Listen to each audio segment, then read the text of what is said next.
In this video, I'm going to be installing a Dal Soggio Piston and Shim kit and also a WP Bladder kit into my 2024 KTM 300 TBI PDS rear shock.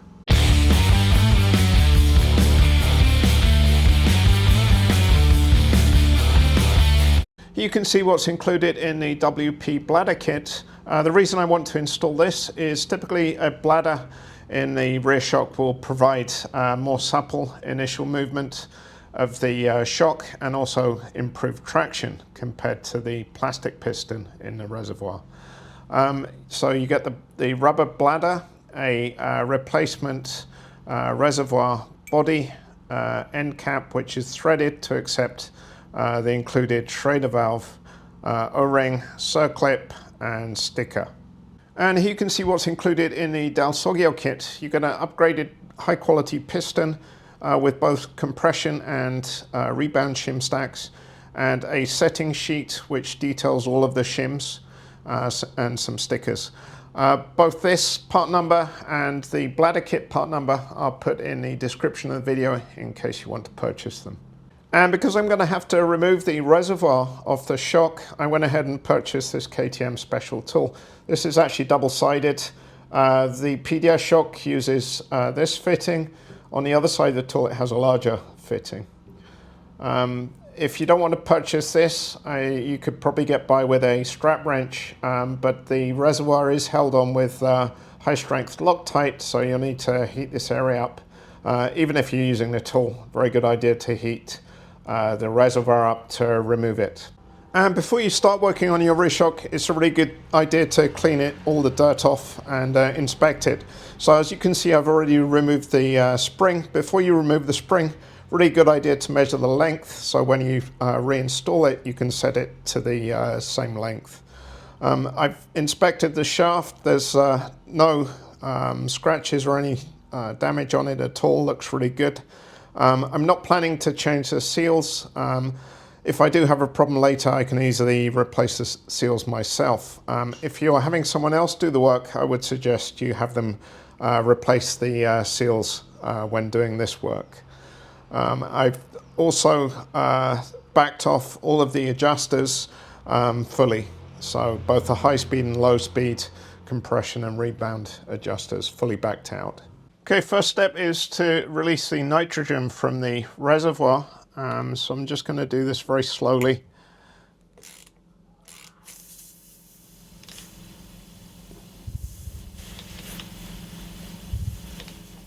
And just leave that to bleed off.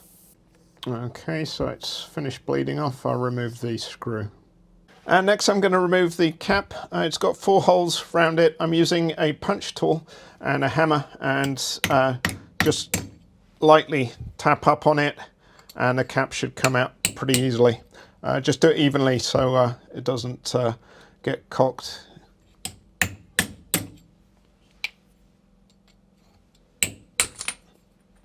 And now I can see there's some dust and debris down in here, so I'm going to clean it out before I proceed. That looks nice and clean now. And next I need to push this down to gain access to the circlip.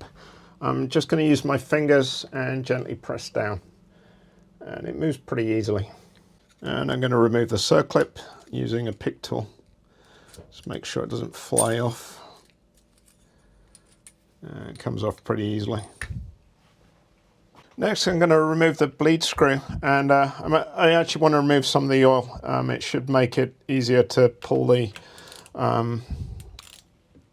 piston rod out of the shock if some of the oil has been removed. So I'm just going to take this out and then drain the oil into a pan which I have here. Okay, so I've drained the oil out and I'm just going to remove the rod now. And it's much easier to take out with the oil already drained out, or mostly drained out. Then you can finish draining any excess. Okay, so now you can see the stock piston and the rebound shim stack and compression shim stack. which is what I want to replace with a Dal Soggio piston and shims. To do that, I need to remove, there's a nut and a holder for this compression stack, which I need to remove. So I'm going to go ahead and remove those.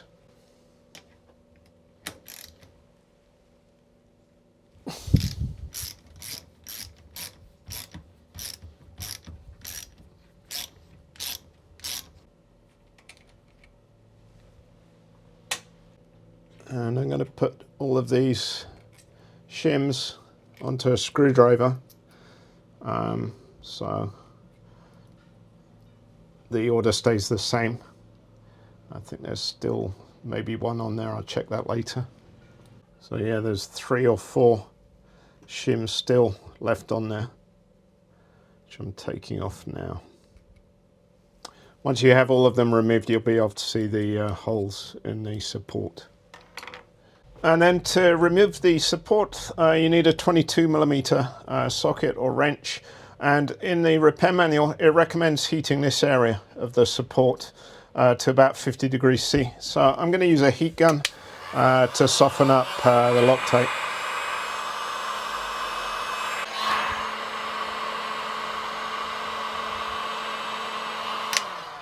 Okay, I've been checking my progress regarding the heat.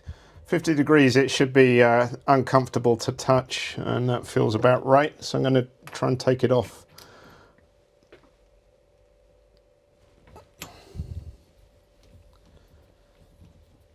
Not too difficult.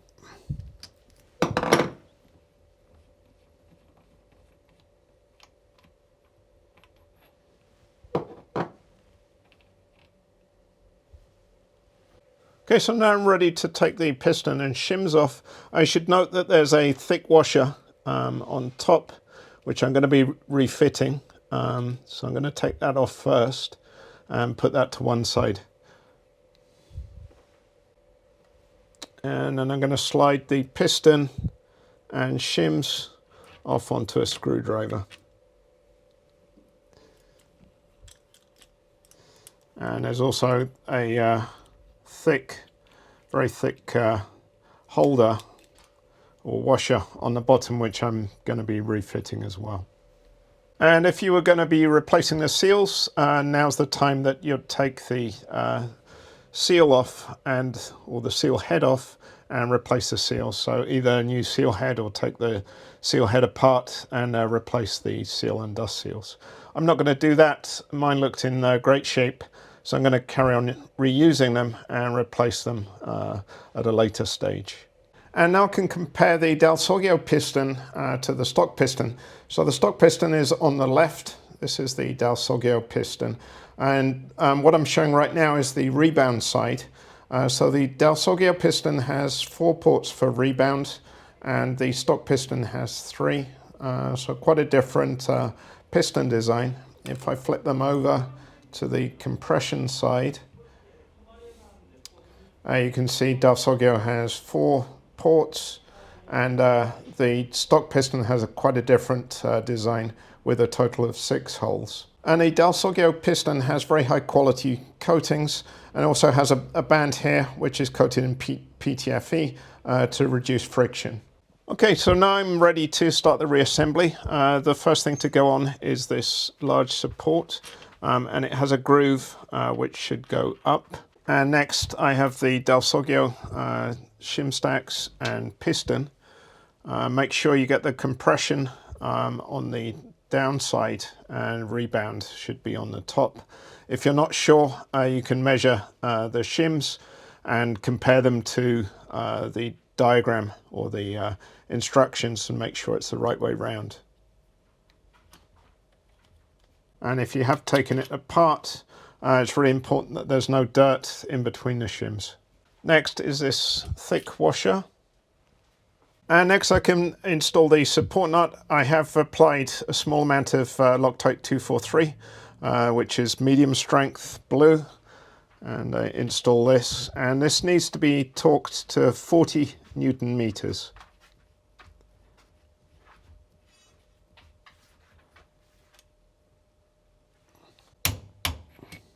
And the final step of the shaft assembly is to reinstall the stock compression stack with the support. So I'm going to carefully slide that down and make sure everything goes on properly. Okay, so once you've had those shims on, make sure that they're seated correctly and they're nice and flat. And that looks good. And then you can go ahead and install the nut, and this needs to be torqued to 25 Newton meters. And before you check it, before you torque it rather, make sure everything is seated correctly. That looks good. So I can go ahead and torque to 25 Newton meters. And it should be able to rotate. So if it's not rotating, there's something wrong. Okay, next I'm going to install the bladder kit before I install the rod. So I'm going to heat up this area of the reservoir, the original reservoir, and then use a special tool to remove it. Just use a heat gun.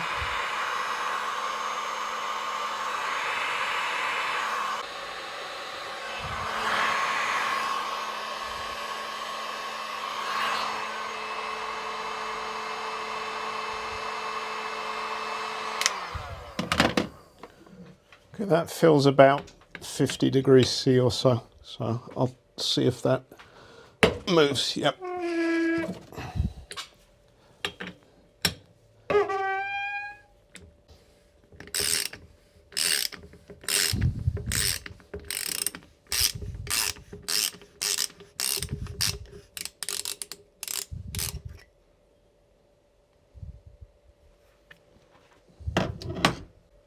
Okay, so the reservoir wasn't too difficult to take off. I have looked inside. It looks like a blue thread lock was used.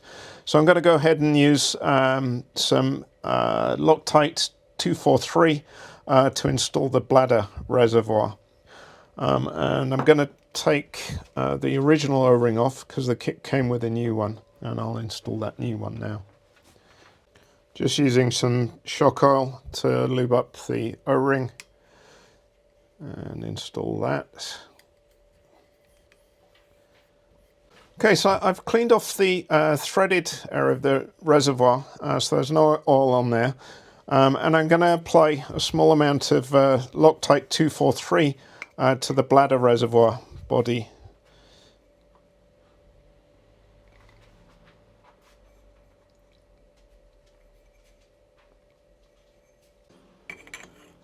And install it.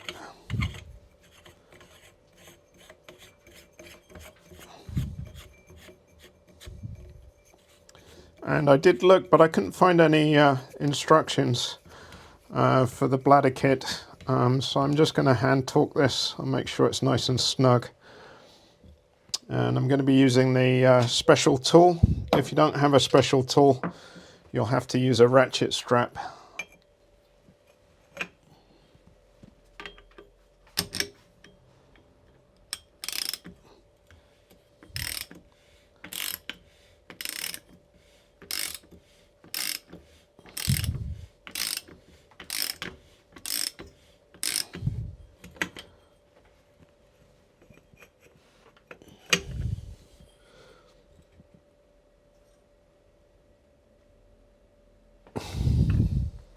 Okay. Next I'm going to install the bladder into the body. I've already installed the valve into the cap, and the valve actually came with some Loctite already on it. So I'm using some shock oil on the inside lip and then install the cap into that, and then I'll put some oil on the outside and install it.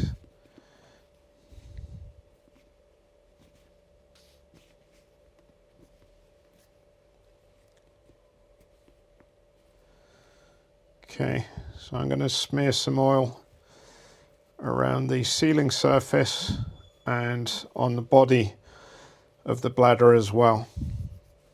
Just make sure it slides down.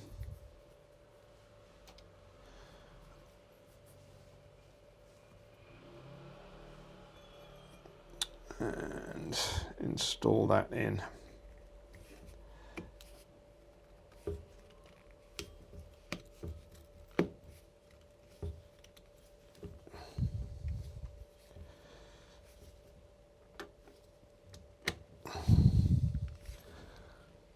And you want to get it so there's a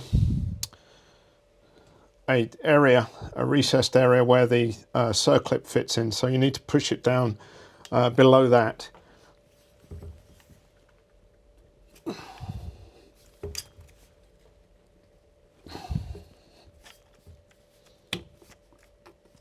Okay, it's going down now. So I can see it's below where it needs to be now. So I can put the circlip in.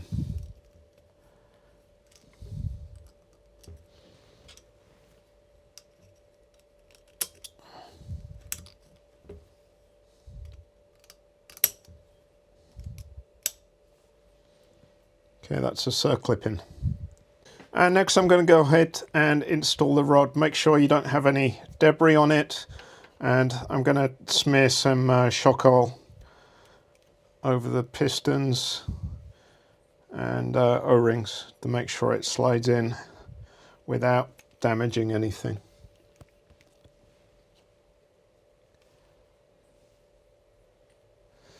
That looks good. I'll put a little bit inside the chamber as well.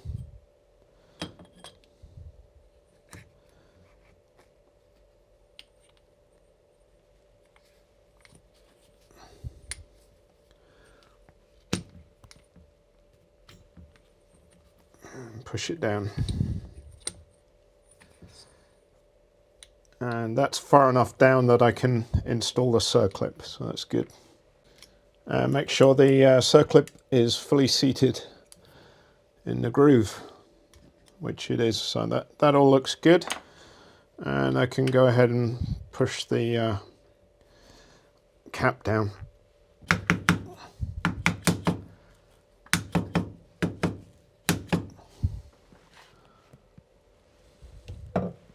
Okay, so that is the assembly complete. Okay, so now I'm ready to fill the shock with oil. This is the setup I use. The shock bleeder is by shockbleeder.com. I'll put a link in the description of the video in case you want to look that up and research it. It's not a cheap setup, but it's not super expensive either. If you're going to be bleeding shocks regularly, it's quite a good one to have, and easy to use, and get good results, so I can recommend that. I've had the oil under vacuum for quite a while, so it's bled, and I'm going to push in the oil into the shock using compressed air. So to use this setup you need a vacuum pump, and under vacuum you pull about minus 0.8 bar or 24 inches of mercury. On the other side you need compressed air, so I've got my regulator set to 50 psi. So right now it's under vacuum, and I'm going to apply compressed air, push the oil into the shock, and you should see the shaft come out.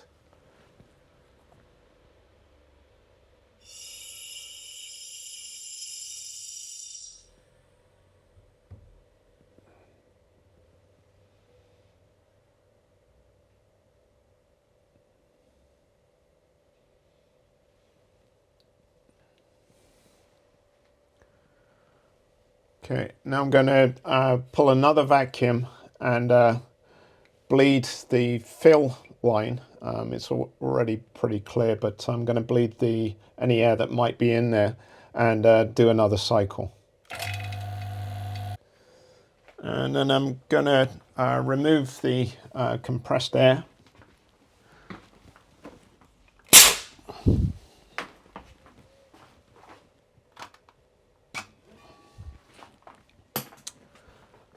And vent it off to about 15 psi.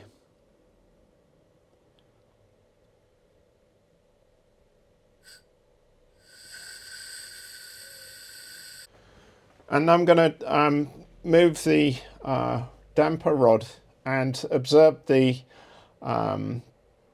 bleed hose for air bubbles, and also feel the damper rod.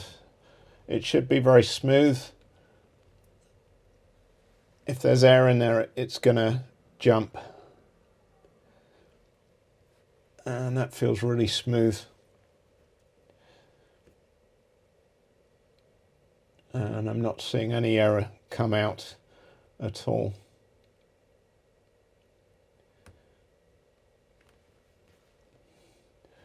So I'm pleased with that.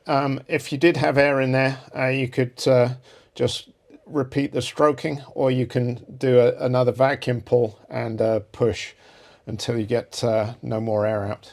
Okay, so now I'm going to vent off the 15 psi.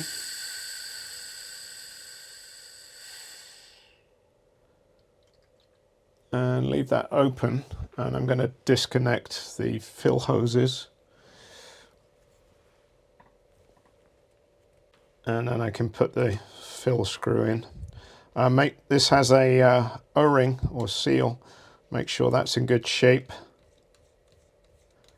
and then tighten it down.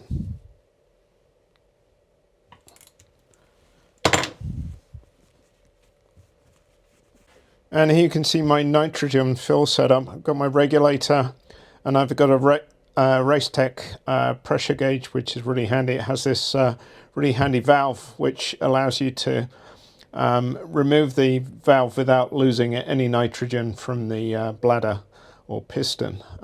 So recommend getting one of these. They're not cheap, but if you're going to be doing this regularly, well worth having. So the Racetech setup has inlet valve and also a valve control for your Schrader valve on your bladder. And it has this valve here that once you've set up the inlet, shut off the inlet valve, you can bleed off any excess nitrogen pressure. So right now the pressure is a little over 150. I want to set it at 145. So I'm just going to bleed off a very small amount, and that's perfect, 145. And then I can release the bladder valve and then unscrew it.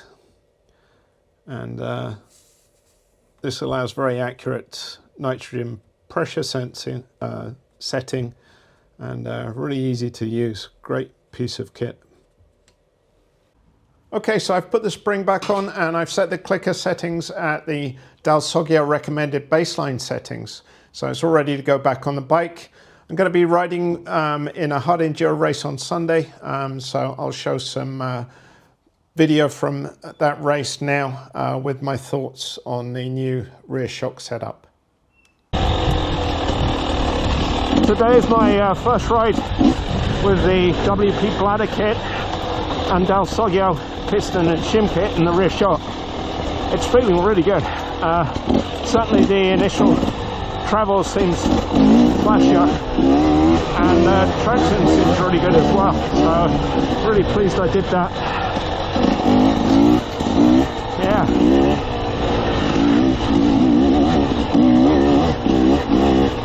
Seems really planted, the rear.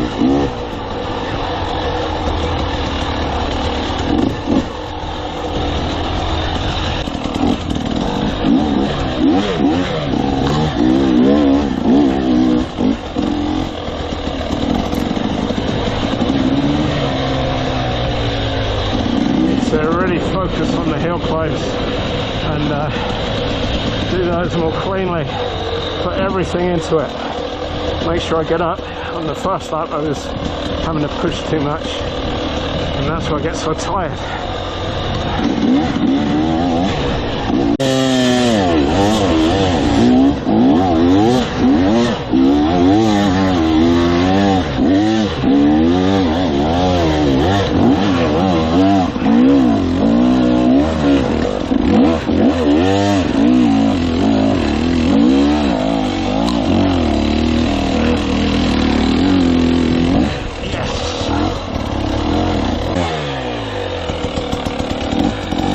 Tricky hill climb.